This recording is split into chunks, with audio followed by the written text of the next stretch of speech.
Moin! Часът е 7:21 и отивам на училището си. Днеска май ще получа по испански контролното, но аз не се притеснявам, защото има единици. Да.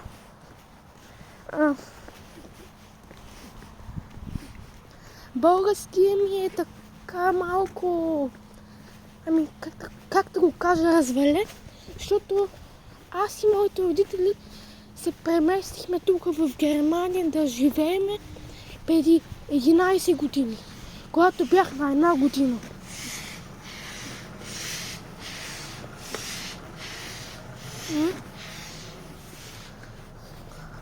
И ако искате да ви покажа училището и